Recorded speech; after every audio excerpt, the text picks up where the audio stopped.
Hello students, आज हम पढ़ने जा रहे हैं बिजनेस स्टार्ट करने के लिए एक और फॉर्म ऑफ ऑर्गेनाइजेशन के बारे में। पहले हमने पढ़ी हुई है सोल ट्रेड, अभी हम पढ़ेंगे पार्टनरशिप। पार्टनरशिप क्या है? It is another way of forming a business enterprise, business organisation. Business किस तरह का बिजनेस हमने करना है, मीन्स हमने सोल ट्रेड से करना है या पार्टनरशिप से करना है या ज्वाइंट स्टॉक कंपनी हमने खोलनी है। पार्टनरशिप जो है उसमें एक तरह का वे है करने का, जिसमें कम से कम 2 पर्सन जो हैं वो इन्वॉल्व होने चाहिए। एक पर्सन से सोल ट्रेड बनता है, कम से कम 2 पर्सन जो हैं वो अगर एक एसोसिएशन फॉर्म करते हैं for profit motive, then we can say it is a partnership. So partnership is an association of 2 or more persons for earning profits. That is very important, earning profits. If profit motive is there, then only you know business is there. अगर profit motive नहीं है तो business नहीं रहता। Social objective achieve करना business नहीं है। Economic objective achieve करना, profits earn करना वो business है। So it is an association of 2 or more persons. Now what is the maximum limit of partners? It is 50. Means minimum 2 number of persons should be there, maximum 50 partners should be there, then it is a kind of partnership business and where the profit motive is there. And this type of partnership is governed by Indian Partnership Act 1932. An act has been made by the government for the terms and conditions of the partnership, for that dispute settlement of the partnership, that is the Indian Partnership Act. 1932 signifies that this act was made in the year 1932. Now we will study about the features, the topic of the day, features of partnership. First is formation.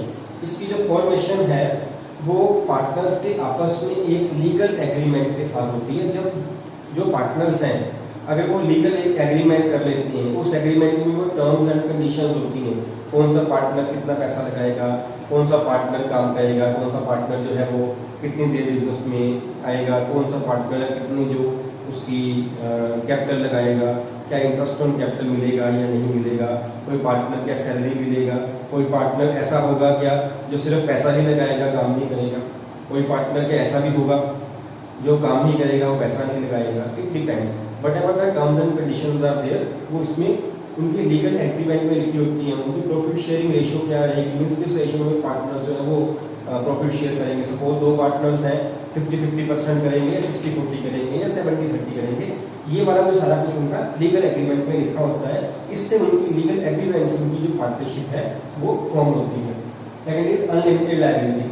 Unlimited liability का point same है जो हमने soul trade के features में और demerits में पढ़ा हुआ है। इट मीन्स कि जो पार्टनर्स की जो लायबिलिटी होती है वो उनकी अनलिमिटेड है। अनलिमिटेड मतलब अगर उनकी बिजनेस की जो प्रॉपर्टीज हैं, एसेट्स हैं, दे आर इनसफिशिएंट, कम है टू पे of the liabilities of the business, तो पार्टनर्स की उनकी जो पर्सनल प्रॉपर्टी है वो भी क्लेम की जा सकती है by the lenders, by the bankers, so that कि अपना क्लेम रिकवर, अपना लोन रिकवर कर सकें। अनलिमिटेड लायबिलिटी है उनकी, मीन्स बिजनेस में अगर लायबिलिटी ज़्यादा हो गई, एसेट्स कम बढ़ गई, तो पर्सनल एसेट्स भी क्लेम की जाएंगी। But here a point is there under partnership, but except under limited partnership. A kind of partnership is there which is limited partnership.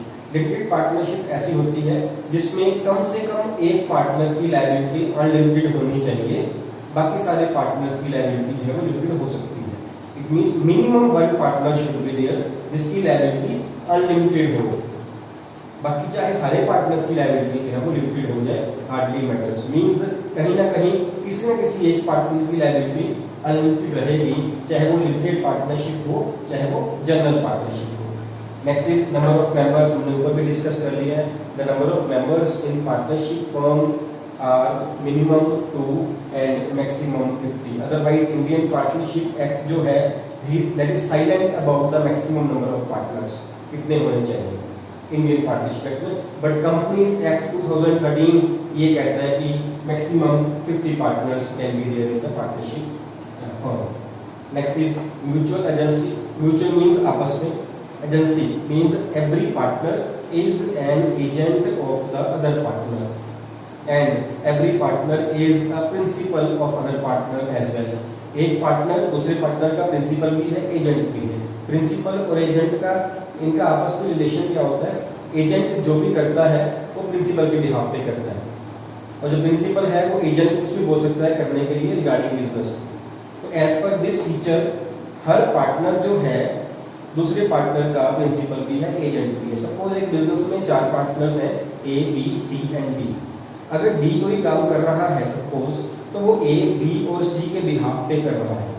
It means कि लीगल बाइंडिंग है A B और सी भी जो D ने किया।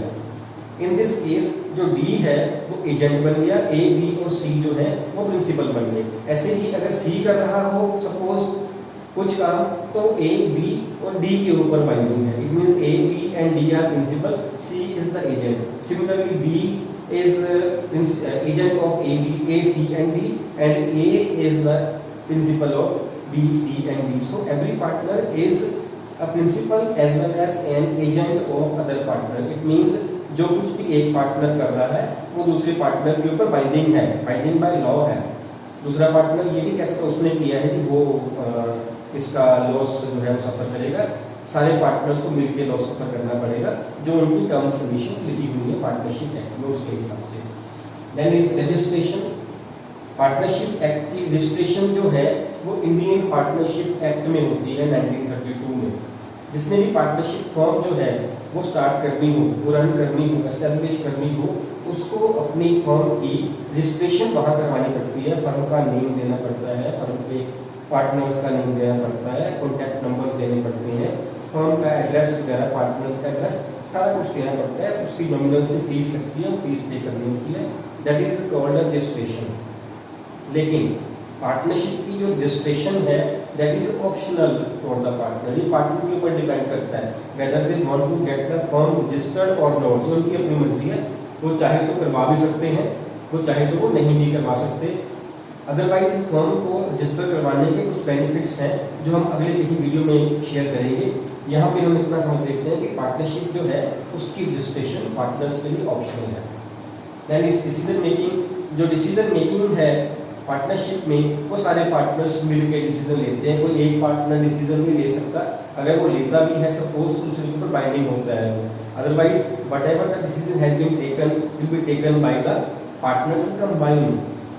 सारे पार्टनर्स मिलके decision लेते हैं, इसीलिए डिसीजन पार्टनरशिप में ज़्यादा बैलेंस्ड रहता है as compare to sole trade. क्योंकि वहाँ पे एक पर्सन डिसीजन ले रहा है, it can be imbalanced decision because one person can't be expert in all the fields. जबकि यहाँ पार्टनरशिप में अगर वो 5-7 पार्टनर्स हैं तो कोई किसी फील्ड में एक्सपर्ट है, कोई किसी फील्ड में एक्सपर्ट है, उससे क्या होता है जो डिसीजन रहता है ज़्यादा रैशनल रहता है, ज़्यादा बैलेंस्ड रहता है। One more point is there, sharing of profits and losses, which means कि प्रॉफिट और लॉसेज पार्टनर्स में आपस में शेयर की जाती है। सोल ट्रेड में क्या था, एक ही पर्सन था जो प्रॉफिट रेसिपिएंट था, सारा प्रॉफिट वो एंजॉय कर रहा था, और लॉसेज भी, रिस्क भी सारा वही बियर कर रहा था। यहाँ पार्टनरशिप में क्या है, जितने पार्टनर्स होंगे वो एक रेशो में प्रॉफिट शेयर करेंगे, उसी रेशो में वो लॉसेज जो है उनको भी सफर करेंगे। That's all.